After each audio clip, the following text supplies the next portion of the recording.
Hello everybody, Paul Richards here with PTZ Optics. Hi everybody, I'm Andy Chatfield. I'm head of tech support here. Today is Tech Support Tuesday, August 9th, and we're going to talk about our new serial RS-232 joystick. Yes, we are. So a few of you guys may remember this is our old HC Joy. This is our G1. We have now moved on to the G2 unit here. There are some notable differences that have happened between the two editions that I would just want to go over today to make everyone aware of. I think every single one of these changes we've made as a result of a request from a customer. So hopefully some of these features you guys will look forward to using and will actually benefit you in your production environment. The first thing I want to mention is the HC Joy G2 has 4 cam buttons on the side that you can use to very quickly, with one button, grab control of camera 1, camera 2, camera 3, or camera 4. As of right now, I only have 2 cameras hooked up, so I have camera 1 and camera 2. So my cam 1 should be sitting right in front. You guys can see it moving there. And then my cam 2 is the one showing me and Paul here. So very easy to switch between cameras with just the push of a button. One of the other main differences that we have made with this joystick compared to the last is you now have manual focus and autofocus, and manual exposure and auto exposure buttons. So for cam 1, which should be my one here, actually I'll do cam 2 because you guys can see it. I'm going to set it for manual focus, and then I'm going to use the focus buttons to change my focus level. I can now put it back to autofocus, and if I use those buttons, nothing will happen. Same thing for exposure. I'm going to set it to manual exposure mode, and now I should be able to adjust my light level with my iris. If I set it back to auto exposure, I can no longer control the iris. So you have to balance between the two. If you want to control the focus, put it in manual focus mode. If you want to control the iris, put it in manual exposure mode. Those are a couple of the main implementations that have been changed. Everything else is still very similar.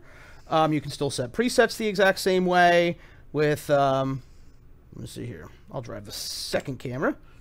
Actually, I'll drive the first camera. And I'm just going to set 1, enter. And now I'm going to call 1, enter. Oh, that's still set. Call 1, enter. Oh, that's not working. I must not have set it. Set 1, enter. Now I'm going to move it, and I'm going to call 1, enter. There it goes. There we go. I must not have said it the first time. Everything else works exactly the same.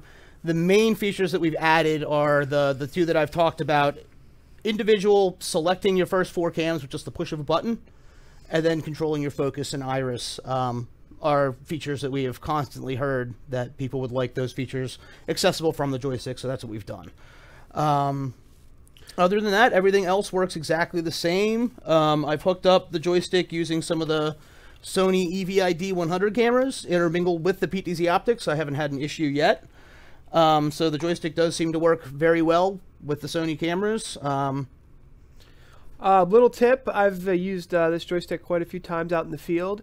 Sounds stupid, but writing a little list of what the presets actually are is a great way to use this. So if you've got cam 1, cam 2, cam 3, cam 4, I always like to have a little handwritten list that says preset 1 is, main stage. Preset 2 is, drummer. And then you just have a little list. That way when you're calling everything, especially if you have multiple cameras, you just go bink, bink, and you can just have a little reference sheet because there are no actual names. Everything is number-based. Yes.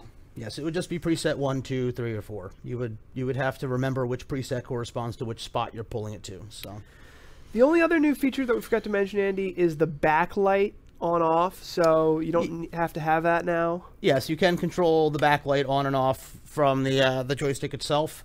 It's one of the more rarely used features. It's for when you have a lot of strong backlighting on a subject.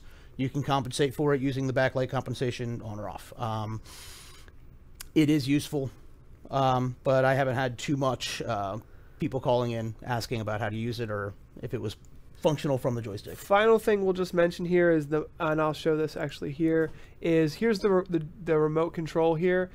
As Andy said, you can turn auto on and off right with the joystick, but just make sure that you don't accidentally hit the auto button, and you won't be able to control the focus if the auto is on.